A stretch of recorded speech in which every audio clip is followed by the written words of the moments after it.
In the special exchange shop, we have the limited hero selector and the limited artifact selector. These include everything up to and including Tori, so Renok, Argent Waste Hua Young, Aram, and for the artifacts, all of the collab clone artifacts aren't available. So let's go over what the best things to take from both of these selectors are. Because these do cost real money, you have to buy these packs in order to get enough coupons for it. You're going to want to think a little bit about whether or not what you wanted to get is even worth getting in the first place. Though if you were just buying out packs, then and you're going to have these anyways, that's a little bit of a different story. I'm going to mention again that these leaf things here are weekly, so you're going to want to make sure you buy these every single week because this is easily the best value thing here. So now, let's go ahead and take a look at the lists. Starting off with the hero list. At the bottom, it just mentions the 3 that aren't available.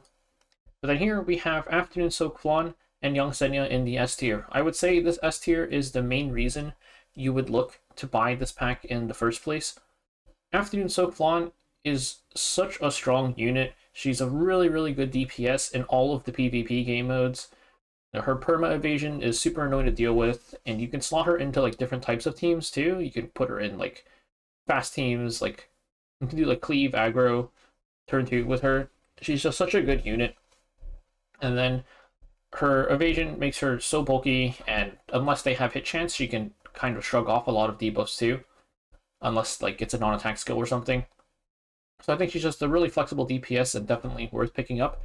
The thing that you want to keep in mind for Afternoon Soak Flan though is she is the next limited unit that should be getting rerun. We don't know exactly when because we just had Festivita and Frida reruns, and then Afternoon Soak Flan was the limited that was released right after them.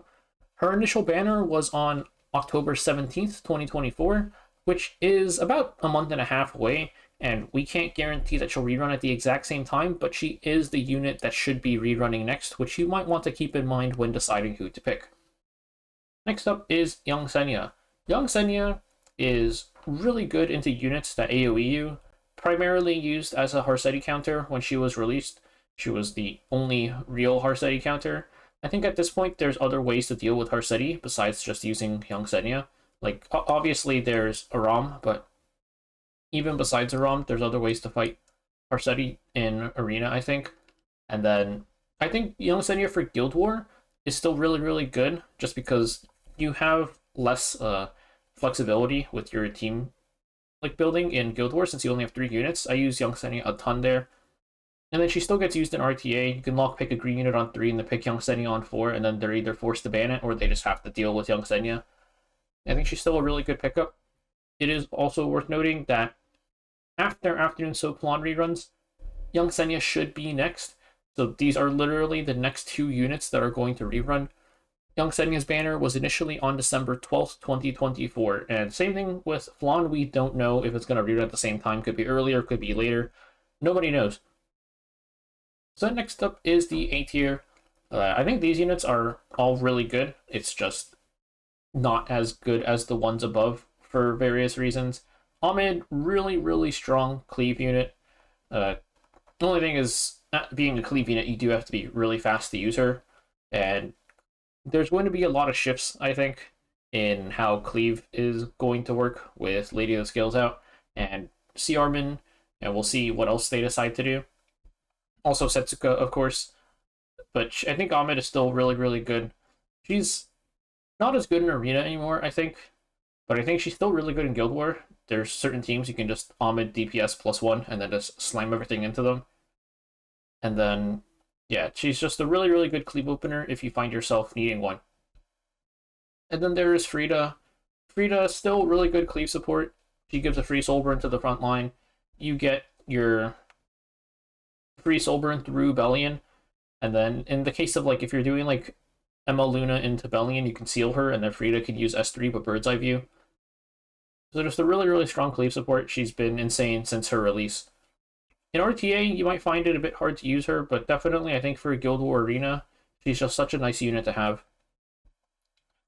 And then rounding out A tier is Festivita, who after her buffs is a pretty insane unit. Soulburn, ignore F-res, Death Break plus silence, and then if her stealth got removed and she has silence, or she has shyness, Then she does her big AoE with the HP scaling extra damage proc. Really, really insane unit. You do have to like pick her in situations where they will remove her stealth, but especially in like Guild War Arena, it's very easy to set up. And then in RTA, a lot of units have AoE, and you can just pick her as a counter pick. Of course, Frida and Festivita did just have their summer group summon, so I really hope you pick them up from that and don't have to spend money for them here.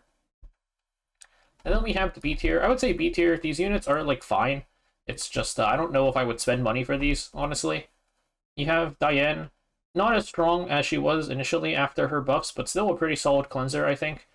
Use her a lot in Guild War into Renock teams is the main usage I see for her.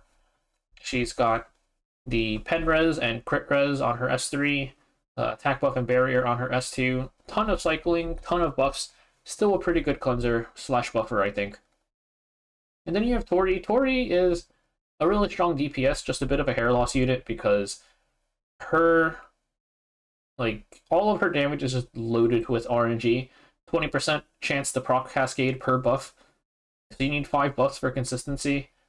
You will just straight up lose games sometimes because your cascade didn't proc, but still a really strong DPS, assuming that she procs even like on average.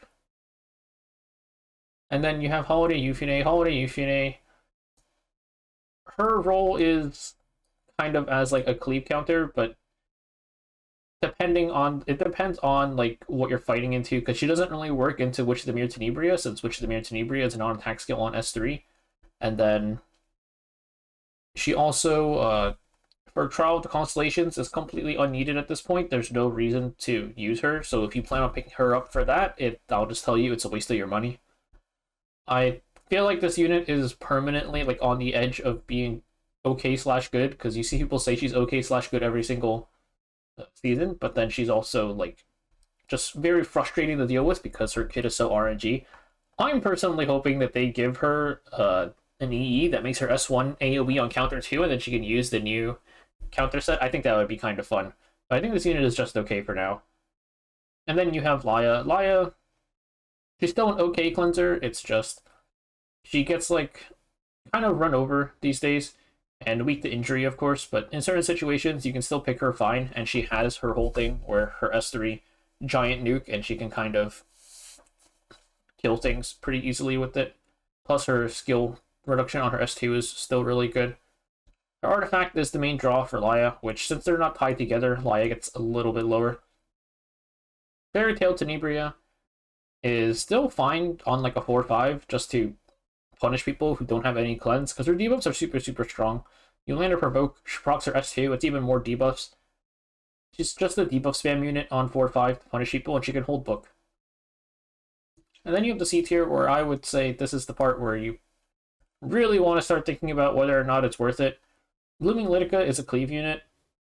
She's honestly like, she was one where I wasn't sure if I wanted to put her B or C. She's like, you could argue for her in B, I think.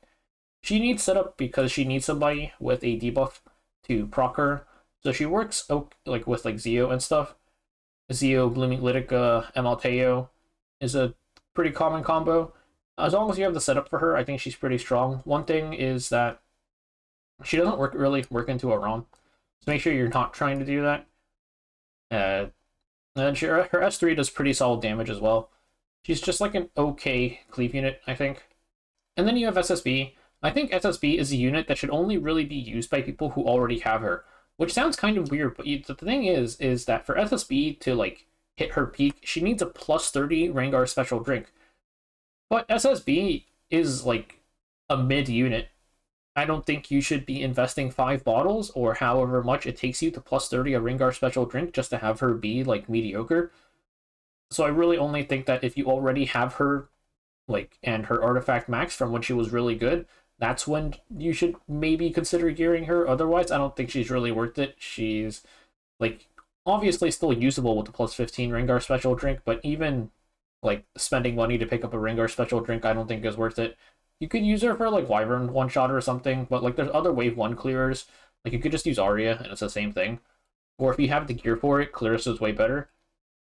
And the same thing in Arena, I feel like any team you could use SSB, you could probably use Arya too. So Arti is kind of just taking her role in both Arena and Wyvern. And then for RTA, every time I see somebody use this speed, they just die. So I don't think this unit is that good and worth picking up. Minigal Lilius, she's having some issues, I think, dealing with all of the HP that some units are stacking, and also just like damage mitigation, damage reduction, or damage share sources. It's too hard for her to secure kills, and also we don't have Juleave anymore, so this unit's a kind of whatever. Landy, not worth it. Wall of Order needs plus 30 for consistency. I think she's actually okay 4-5. Like, not like super good, but probably pickable, but it's just so niche, not worth doing, especially with her artifact requirement. Summertime Assyria, too inconsistent. It's debuff unit, very, very inconsistent. Guild War and Arena, you never really use her when you could just use something that isn't going to mess you up that often, and then there's just better units all around for everything. Ocean Priest Luluka, kind of the same thing. It's just there's better units for her role. She can be used. It's just, yeah. And then D tier, just please don't spend money on these. These guys all kind of suck. Now let's take a look at the artifacts. At the bottom, we have Discreet Hands, Summer Photogenic, Queen's Whistle, MOAS, Strike of Aspiration, and Cure All Magic Wand, all not available in the Selector. For this tier, it's the S tier if you pick the hero too, because these are the best artifacts for some of the heroes, and they kind of really want them, I think. Dreamlike Holiday is for Afternoon Soak Flan. It just synergizes so well with her. It gives her attack buff before she dual attacks, and also gives her free crit damage just by itself. This crit damage does pass the crit damage cap. This pretty much makes it so you don't necessarily have to run an attack buffer with her, because the artifact just gives it to her. As long as somebody is alive, she'll just have attack buff pretty much all the time. So really, really good artifact for her. If you're running like a counter build or something, I don't know, some people might try the new proposed set, you're going to be using Bloodstone instead, most likely, unless you just want to run super high damage. I think both are probably viable. But Dreamlike Holiday is generally her best slot artifact. Proof of Friendship is her Young Senya.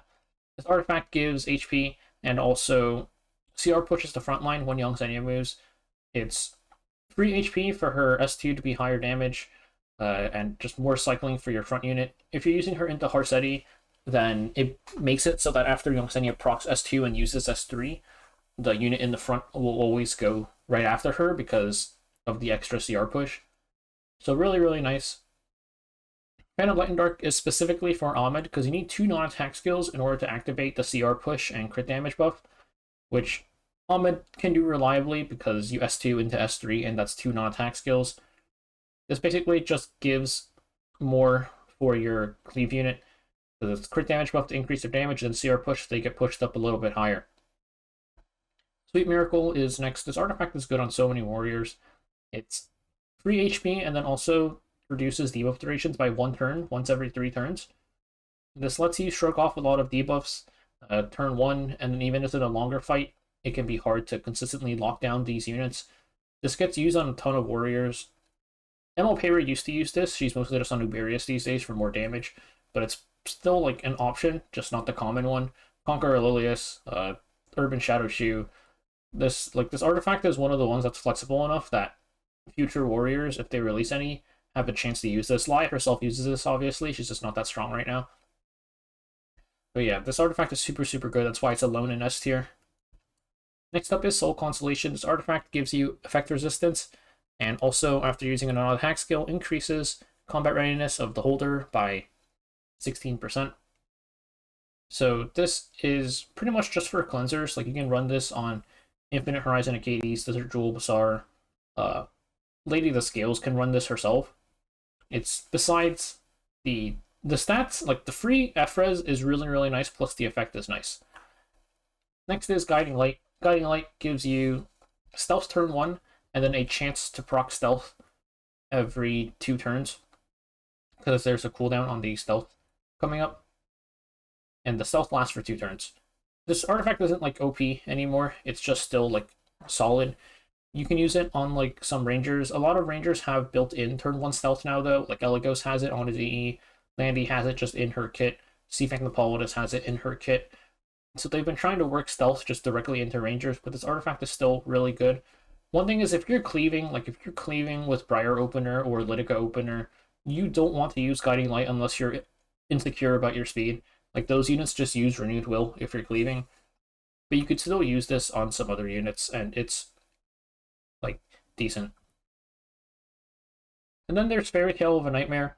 This artifact is a chance to dispel a buff and also apply fixed damage after using a counter, extra, or dual attack. Solitaria runs this sometimes. You'll see Archdemon Shadow, even Harsetti sometimes. This basically lets you deal a pretty good amount of damage. The fixed damage procs add up, especially when you're using AoEs. And also lets you dispel debuffs just by spamming AoE extra attacks. That's why you see Solitaria use this so much, because you can AoE every single turn. Or AoE extra attack every single turn. Magic Bubble Maker is another mage artifact, same as Fairy Tale, where this one instead is when you're attacking on your turn, has a chance to inflict a random debuff, and it also gives you a bunch of free effectiveness. So you'll also see this on Solitaria and maybe Harsetti, just because it lets you stack your effectiveness super high. The Harsetti thing is, I think, mostly just an F Harsetti defense thing. But the debuff pool that this artifact picks from is pretty solid, and the free effectiveness is always appreciated. I have DC down here just because, like, there's a lot of options for mages. These can, like, replace each other, and there's also Tagahells. But there's just too many options for mages. There's also Prayer of Solitude, who is mainly used on ML Aria. Gives HP and also increases your damage dealt, plus further increases it on extra attacks. So ML Aria uses this really well. So does Lencia, but Lencia is not that good, I think. Because of the free HP, you could also just use this if you're trying to stack HP, which some people were doing last season. These are best in slot for mediocre units. Seductive Flower for Blooming Litica, Star of the Deep Sea for Summertime Assyria, and Pirate Captain Flan. Rengar Special Drink for Seaside Bologna, Wall of Order for Landy.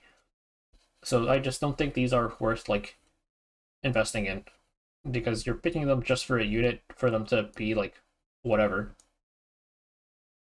And then these artifacts, I don't think are, like, useless. It's just, I would not use a Selector on these at all. Hostess of the Banquet is for F-Res stacking Thieves, which is very, very niche. Like, it's only going to be maybe BBK and maybe MLK Run if you're planning on building him like that. It's a bunch of effectiveness, and then also increases your damage dealt against anything above 50% HP. It has its niche, it's just the units in that niche aren't super strong, I think. So I think that's what you would use this for. There's also Feed of Criticism. Increases your attack and also gives you a barrier at the start of turn.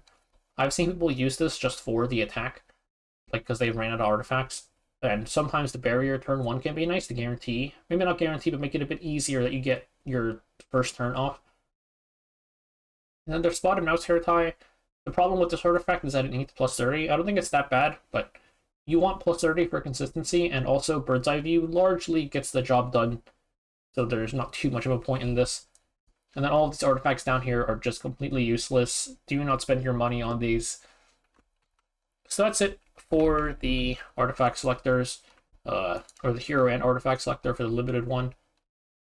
These do cost some money, so think about whether or not you want to spend your money on these.